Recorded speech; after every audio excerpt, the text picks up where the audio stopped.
আজকে আমি বাড়িতে মাত্র একটি উপকরণ দিয়ে ফুচকা বানিয়েছিলাম, তাও আবার দোকানের মতো পারফেক্ট ফুচকা হয়েছিল। চলুন সেই রেসিপি আজ আপনাদের সাথে আমি শেয়ার করব। যদি আপনি বাড়িতে খুব সামান্য উপকরণ দিয়ে ফুচকা বানাতে চান, তাহলে এই ভিডিওটা স্কিপ না করে অবশ্যই পুরোপুরি দেখতে থাকুন। সাথে থাকবে অনেক টিপস। কী দিয়ে বানালাম সবটা আপনাদের সাথে শেয়ার করব। এই যে দেখতে পাচ্ছেন, এটা এক ধরনের আটা। এটা কিন্তু নর্মাল আটা না, এটার নাম বি আটা। অনেক ধরনের রেসিপি ট্রাই করার পর আমি খুঁজে পেয়েছি বি আটা। একমাত্র এই আটা দিয়েই ফুচকা বানালে দেখেছি একেবারে পারফেক্ট হয়। এটাকে কিছুই করতে হবে না, সামান্য একটু লবণ দিন, মেখে নিন, আর হালকা উষ্ণ গরম জলে এটাকে মাখতে হবে। তবে এখানে হাত দিয়ে মাখাটাই বেস্ট, কারণ এটাকে খুব স্মুথভাবেও মাখতে হবে এবং খুব শক্ত বা খুব নরম করে মাখলে হবে না। ঠিক যেমন লুচি বেলেন, লুচির আটা মাখেন, কিছুটা সেই টাইপের।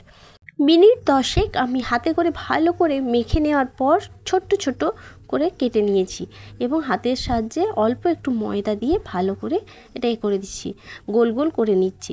কিন্তু এখানে আপনি কিন্তু তেল দিয়ে একদম বেলতে যাবেন না, আটা বা ময়দা দিয়ে বেলাটাই এখানে বেস্ট হবে। আমি এখানে একেবারে ছোট্ট ছোট্ট করে কেটে নিয়েছি, তারপর একটা বেলুন চাকতে বেলে নিচ্ছি।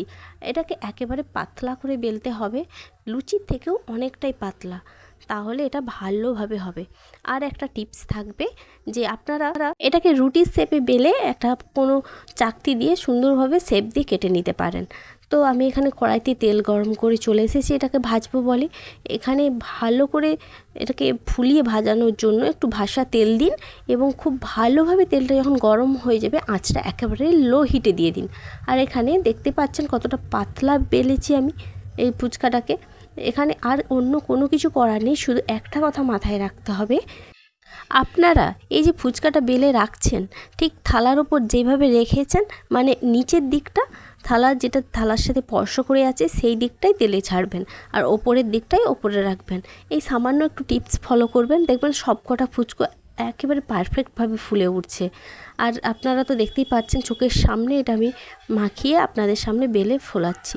এগুলো কিন্তু আপনারা অনেক দিন পর্যন্ত সংরক্ষণ করতে পারবেন, প্রায় 1 সপ্তাহ পর্যন্ত। একটা এয়ার টাইট কন্টেনারে রেখে দিন, শুধুমাত্র নর্মাল টেম্পারেচারে রুমের মধ্যে। আর মাঝে মাঝে ওই বক্সসহ রোদেতে দিয়ে দেবেন, তাহলে দেখবেন খুব সুন্দর ফুচকাটা মুচমুচেই রয়ে গেছে। দোকানে ঠিক যেমন খেয়েছেন তার থেকেও বেশি ভালো হবে, তো বই কম নয়। আপনারা এই কয়েকটা টিপস মাথায় রাখবেন। আর এই আটা আপনারা যে কোনো বড় মুদিখানার দোকানে গিয়ে খোঁজ করলেই পেয়ে যাবেন। ফুচকা খাওয়ার জন্য পারফেক্ট টক জল আর আলু কীভাবে মাখবেন সেই রেসিপি আমার চ্যানেলে অলরেডি দেওয়া আছে। আপনাদের সাথে আরও কয়েকটা ফুচকা ভেজে দেখিয়ে নিচ্ছি কেমন ফুলছে, আপনারা শুধু নিজের চোখেই দেখে নিন।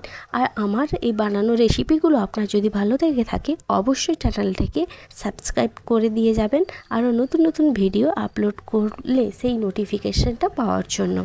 ফুচকাগুলো যখন আপনারা ভাজবেন তার কিছুক্ষণের মধ্যেই কিন্তু বেলে নেবেন আর সঙ্গে সঙ্গে ভেজে নেবেন, খুব বেশি হাওয়াতে রাখবেন না, এর ফলে এগুলো কিন্তু শক্ত হয়ে নাও ফুলতে পারে।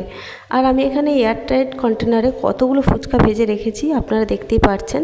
এগুলো একটা আপনাদের সাথে ভেঙে দেখাই কেমন মুচমুচে হয়েছে, আপনারা সাউন্ডটা শুনলেই বুঝতে পারবেন। চলুন দেখে নিন। ভিডিওটা শেষে একটাই অনুরোধ, চ্যানেলটিকে সাবস্ক্রাইব করবেন এবং পাশে থাকবেন।